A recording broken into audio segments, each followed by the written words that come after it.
I was always taught that happiness is when you realize everything is falling into place, each piece of life's mosaic fitting perfectly. How hard it is to believe in such simple truths when your world crumbles the day before your wedding. I stared at my reflection in the mirror, fine lines around my eyes, thin lips, painfully familiar features. At 45, I'd finally found the man I wanted to spend my life with. Michael. His name, even in thought, carried warmth. Fate, or whatever mysterious force brings two lonely souls together in a vast city, had united us. I touched the white lace of the dress hanging on the closet door. Not extravagant, no frills, simple and elegant, like me. Michael said he fell for that restraint, behind which hid a volcano of emotions. "Is there really a volcano?" I asked aloud, tucking a strand of reddish hair. "Or are you just a natural actress, Jennifer Marie Thompson?" A soft knock came at the door. "Come in, it's open!" My neighbor, Margaret Wilson, an older woman with kind eyes, appeared. She smiled warmly, holding a small stack of mail. "Jenny, I grabbed your mail. You've forgotten everything with this wedding?" she said, placing the letters on the hall table. "You're glowing so happy." I smiled shyly, though something stirred inside. Happy? Was it too late for this step? "Thanks, Margaret. Want some tea?" No, I've got to run. Grandkids are coming and I need to finish baking pies." "Don't worry tomorrow. It'll be perfect." When the door closed, I approached the table, absently sorting the mail. Bills, ads, a bank envelope. Then my eyes caught a strange yellowish envelope, no stamp, just my name in handwriting that felt vaguely familiar.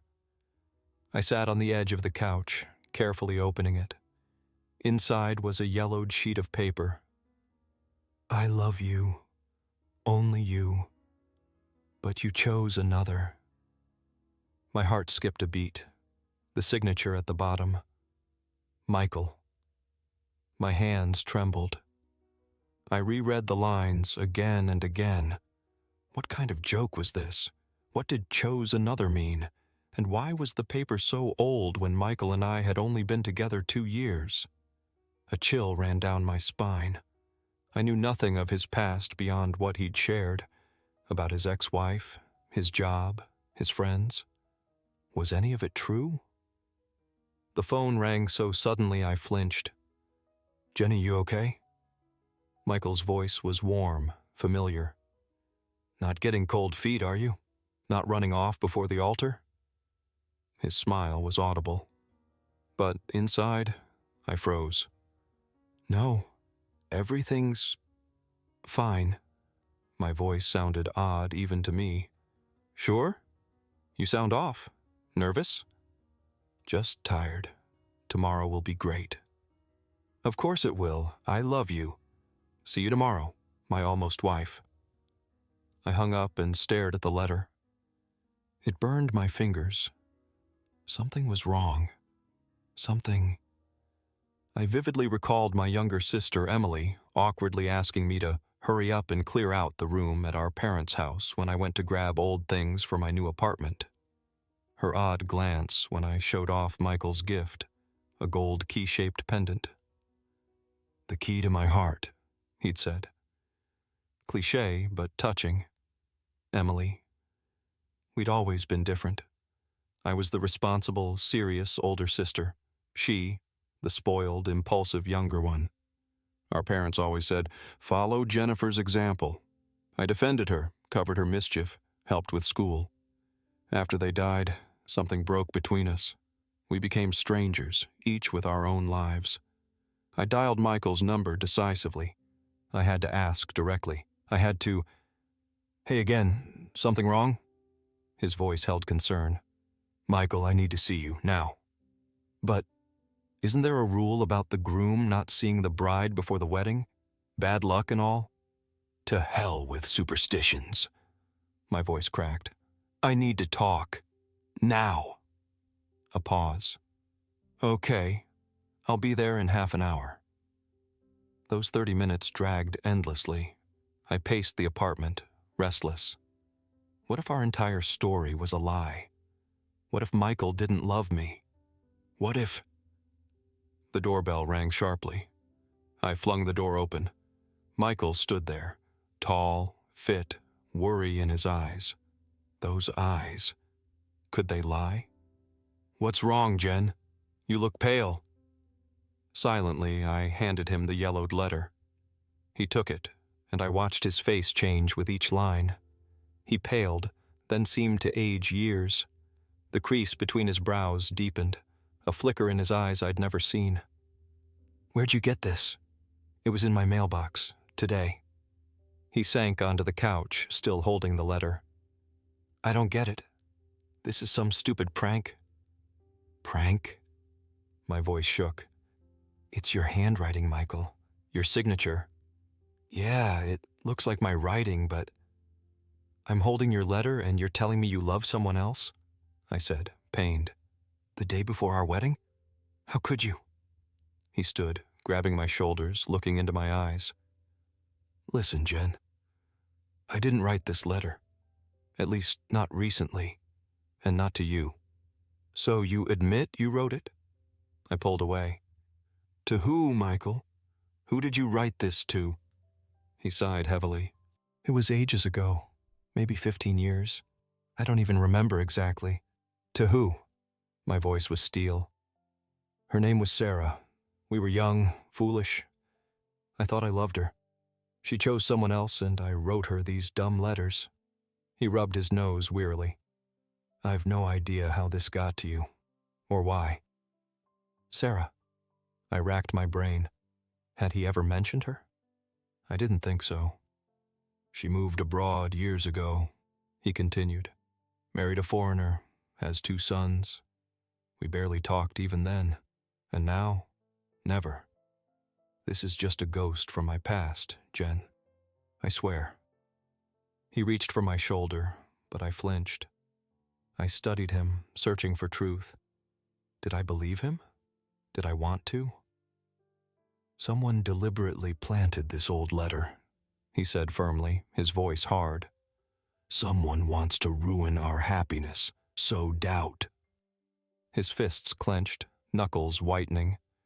I suddenly recalled showing Emily photos of Michael and me, her strange, appraising look at his face, her offhand comment, "He's too good-looking for a woman your age." My carefree laugh.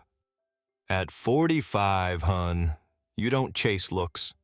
You value reliability, a kindred soul." She'd said nothing, just pursed her lips and turned to the window. I thought she was offended. Now it painted a different picture. "Tomorrow's our wedding, Jen." Michael took my hands. "I love you. Only you. Don't let some ghost from the past destroy our future." I nodded, but inside I trembled. The doubts seeded by that letter had taken root too deeply. "I need to think, Michael." "Think about what?" Irritation crept into his voice. "Someone's trying to tear us apart, and you're buying it." "I just want to be sure." "Of what? My feelings? After everything we've been through?" We stood facing each other, an invisible wall growing between us. His eyes shifted from hurt to confusion, then barely concealed anger. His jaw tightened, fingers fidgeting with a shirt button. "Fine," he said finally, his voice hollow. "Think, if you need to." He paused, meeting my eyes. "But I'll be waiting at the altar tomorrow, 3 o'clock, at the church where we were supposed to start our life together. I really hope you show up." The door's click echoed like a gunshot in the quiet apartment. I sank onto the couch, legs giving out. Emptiness consumed me, as if everything had been scraped away. My eyes fell on the clock, 1:45. In 24 hours and 15 minutes, I was supposed to marry a man who now felt almost a stranger. Sleep evaded me that night. I tossed, kicking off the blanket, then pulling it over my head. My temples throbbed, our conversation replaying, every word, glance, gesture. I searched his tone for falseness. Was it there? Or was I imagining things? Images of our first meeting flashed like an old film. An art gallery exhibit on Beacon Street. I stood before a bizarre metal sculpture, part cage, part bird, trying to decipher its meaning. "Man's loneliness in the tech age," a pleasant baritone said nearby. The artist captured our helplessness against progress. I turned, meeting his gaze. Striking gray eyes, crow's feet, a teasing smile. He wore a navy sweater, out of place among the hipsters and bohemian crowd. "Or it's just a trash can someone tipped over," he added with a playful glint.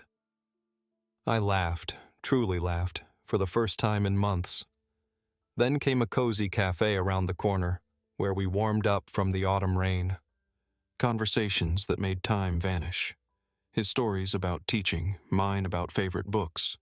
A walk through a park at night. Rain stopped. Air thick with wet leaves and freshness. We clicked effortlessly like lifelong friends. He enveloped me in care, attention. With him, I felt desired, beautiful, young, for the first time in years. Then his proposal, unexpected, thrilling. My yes, breathless with excitement. The phone rang at 6 a.m., jolting me from fitful half-sleep. Emily's number. "Sis, ready for the big day?" Her voice was forcedly cheerful. "Groom's probably a wreck, huh? Not every day a beauty like you gets hitched." "Emily," my voice was flat. "I need to talk, in person." "Something wrong?" A wary edge crept in. "Yes, I'll be there in an hour." She lived across the city in a small apartment in an old building, her share of our parents' estate. I got a larger place downtown. "It's only fair," Dad said before he passed. "Jennifer always looked after us. Let her have comfort." Emily stayed silent then, but I saw resentment flicker in her eyes.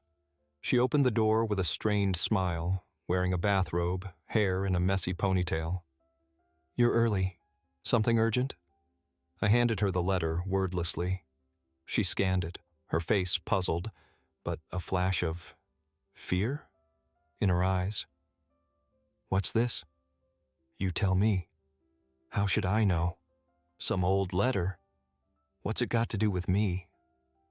I stepped inside, scanning the familiar mess. Magazines on the table, dishes in the sink, clothes strewn about. "Emily, enough. I know you planted the letter." "What?" She tried to laugh, but it rang false. "Because no one else could have. Only you had access to Michael's things when he stayed at the lake house. You went through his bag, didn't you? You spied on me." Her face twisted with anger. "You don't need to be a detective to notice how you look at my fiancé." She turned to the window. Outside, a gray morning, drizzling rain. Bad omen for a wedding. "He's not right for you," she said quietly. "That's not your call." "You're blind!" She spun around. "He's using you, for your money, your apartment, nothing else." "Money?" I laughed. "What money, Emily? I'm a librarian. I've got some savings and the apartment from Mom and Dad. Which is worth a fortune. He's just a gold digger, charming lonely women, draining them, then dumping them." "So, that's it?" I stepped closer. "You're in love with him?" "What?" Her eyes widened. "No, of course not." "If it's so innocent," I closed the gap. "Why are you hell-bent on ruining my happiness? Why this dirty trick with the letter?" "I didn't," she faltered, biting her lip. "I was trying to save you from a huge mistake you're too lovesick to see." "Mistake?" A bitter smirk twisted my face as rage flared, unfamiliar and fierce. "Since when do you care about my fate? You've lived in your own bubble your whole life. The center of the universe, everyone orbiting you, including me. Taking, never giving. That's your motto, Emily." "That's not true." "It is, Mom and Dad always covered for you. She's the baby, she doesn't get it. And me? Always the older one. Responsible, reliable, boring. You were always first, she exploded. In school, college, work. Look at your sister. She's top of the class. Why can't you be serious like Jennifer? Jennifer was working and studying at your age. Why? What's wrong with me? Her words broke something in her. She covered her face, shoulders shaking, a choked sob escaping. Then another. She cried openly, like when we were kids, not holding back, not caring about appearances, just letting pain pour out. Something shifted in me. Through the image of a 35-year-old woman with envy and anger, I saw the girl with pigtails, always in my shadow, shorter, struggling in school, achieving later. Forever second, behind dazzling Jennifer. I never meant to hurt you. My voice softened, anger dissolving into fatigue. Didn't you? Then why'd you take him? She lifted her tear-streaked face. You knew I liked him from the start. I froze. What are you talking about? Michael. We met at your library, remember? I came for books, and he was in the reading room. We talked. I told you about him. The guy I liked. A week later, you accidentally met him at that exhibit. Ice water doused me. Yes, Emily came to the library. Yes, she mentioned a man, but no names. I thought, you never said it was Michael. You never asked. She wiped tears with her sleeve. You just took him, like you took everything I wanted. That's not true. My voice shook. I didn't know. I swear. Known or not, what's the difference? She gave a bitter laugh. You're practically married. And me? I'll always be alone. I glanced around, spotting a photo on the table. Michael and me, laughing, holding hands. I'd emailed it to her. You planted the letter, I said, no longer questioning. You found it in his things at the lake house. Wanted me to cancel the wedding. She stared at the floor, silent. Is it true? I grabbed her shoulders. Tell me, Emily. Yes. She broke free. Yes, it was me. I found it in his bag at the lake house, in an old notebook, probably a bookmark or keepsake. He kept it. Kept a memory of another woman. Doesn't that say something? You had no right. I had every right. Defiance flashed through her tearful eyes. I was protecting my only sister. Who cares if she once stole the man who could have been my destiny? Silence settled, heavy.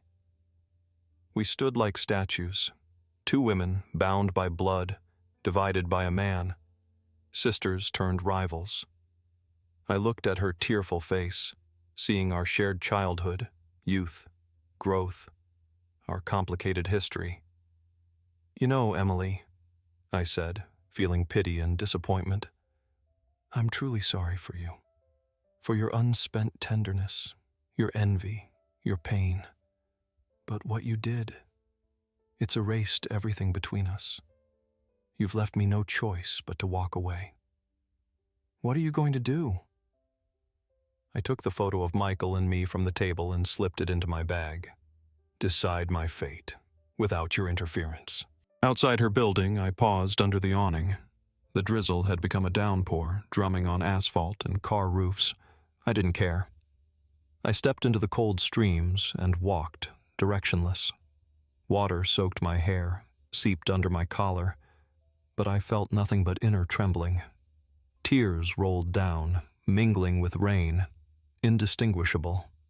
Passers-by glanced at the strange woman walking against the crowd, oblivious. One thought pulsed with my heartbeat. What now? What next? How do I live with this? Michael waited in a small cafe near the church, already in his suit, nervously tapping the table. When I entered, drenched, hair a mess, he jumped up. Jen, what happened? I called, but you didn't answer. I thought you'd backed out. I sat across from him, setting my bag on the table. The photo's corner peeked out. I went to Emily's. His face shifted. Why? To find the truth. I told him everything. How Emily planted the letter, her feelings for him, the strange twist of fate that brought us together and now threatened to tear us apart. He listened, face darkening with each word like a storm cloud. He stared at his cold coffee, jaw tight with restrained emotion. I had no idea, he said finally, meeting my eyes with confusion. I swear, Jennifer, I never imagined that library girl was your sister. She just asked about a book I was reading, gave her first name. We chatted briefly about literature, modern authors. Nothing special, just a passing talk between readers. I believe you, I said softly, but it doesn't change things. She thinks I stole her chance. You stole nothing. He grabbed my hand. There was nothing between us, just a quick library chat. For her, it was enough. We fell silent. Outside, rain poured. People hurried under umbrellas. A normal day, for everyone but us. What are you going to do? His voice held tension. I studied him, the man I'd planned to spend my life with, who I thought I knew. What if I was wrong? What if the letter wasn't just an old note, but a warning? What if Emily was right and he only wanted my apartment, my savings? I'm canceling the wedding, I said. He paled. What? Why? We figured it out. Your sister planted the letter. It's her jealousy. It's not just the letter, Michael. I interrupted. It's me. I need to know I want to be with you because I love you, not because I fear loneliness. Because I cherish every day with you, not because it's expected to marry, to fit in. You doubt your feelings? His voice turned cold. I don't know, I admitted. Right now, I don't. This letter, it stirred something, made me question.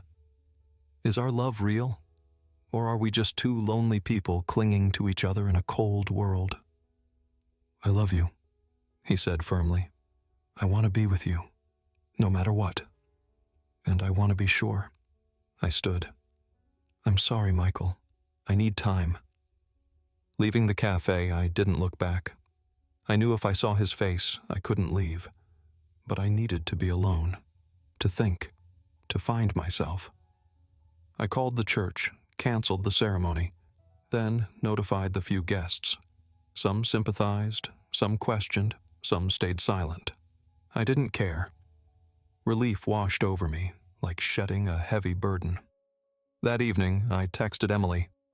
You're not my enemy, but not my friend now. I don't trust you. Then I packed and left. Boarded a train to a small southern town where my aunt once lived, leaving me a little house with a garden. I'd always meant to sell it, but never did. Now it felt like fate, a place to escape. The house greeted me with dust and silence. I flung open the windows, letting in spring air. The town was quiet, almost sleepy. Exactly what I needed. The local library needed a worker, and I took the job. Shelving books, issuing cards, occasionally hosting reader events. A simple, calm life. Days blended into each other. I was slowly returning to myself. Michael wrote often at first, daily, then less. I didn't reply, not out of spite, but because I didn't know what to say, how to explain what was or wasn't happening inside me. Emily called once, crying, begging forgiveness. She'd been foolish, selfish, ruined my life. I listened, thinking, maybe she did me a favor? Maybe this was for the best. You didn't ruin my life, Emily, I said softly. You made me think. Maybe I needed that. Will you forgive me? Her voice trembled. Someday, I said. Not now. I heard her catch her breath. Will you come back? I don't know, I answered honestly. I'm okay here for now. Silence followed.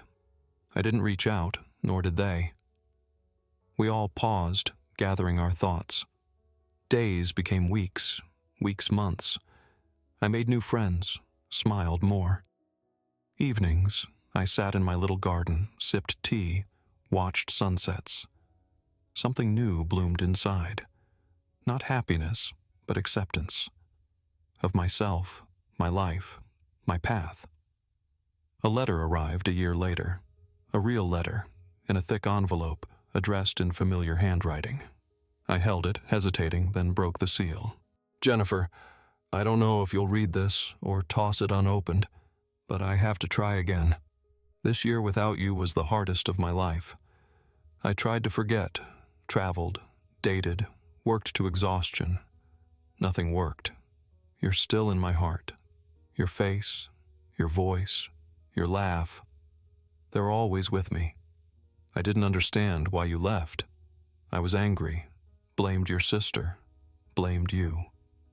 Then I realized you were right. We rushed. We tried to fill voids without knowing our true feelings. Now I know what I feel for you is real. Not fear of loneliness, not habit, not wanting to fit in. It's love, Jennifer. Pure and simple. I'm not asking you to come back or to reply. I just want you to know, wherever you are, whatever you're doing, someone in this world loves you. Truly. You're Michael." I reread it, feeling something thaw inside. All these months, I'd learned to live alone, yet knew a moment of choice would come. Now it had. I sent a short text. "Got your letter. Come if you want. Address on the envelope." He arrived 3 days later, standing at my little house's door, thinner, older, hope in his eyes. "Hello, Jennifer." "Hello, Michael."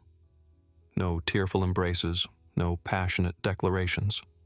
We sat in the garden, drank tea, talked about the past year, how we'd changed.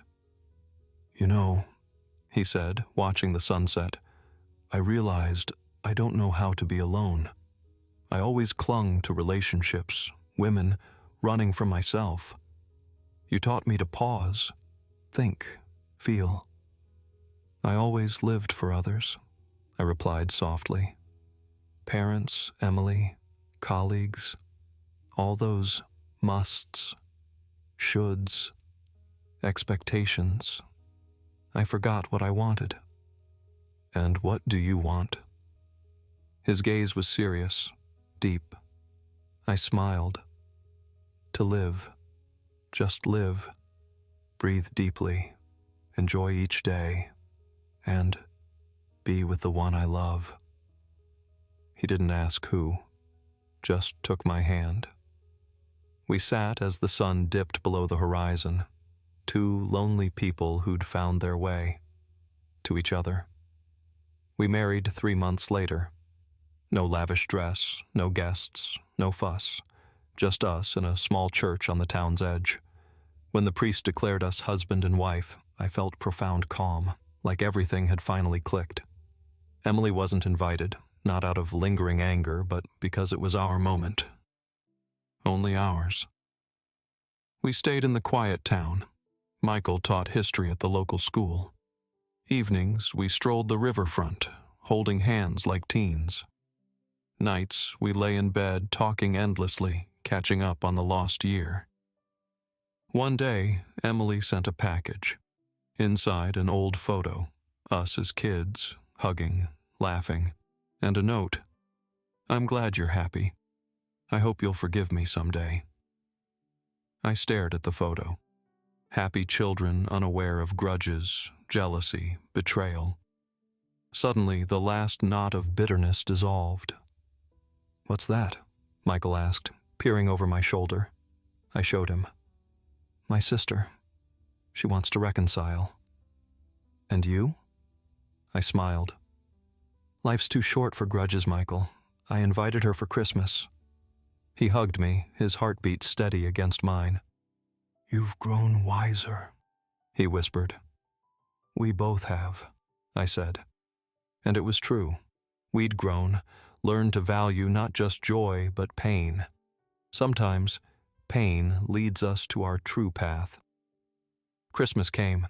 Emily arrived, nervous, subdued. We sat at the festive table, tension easing.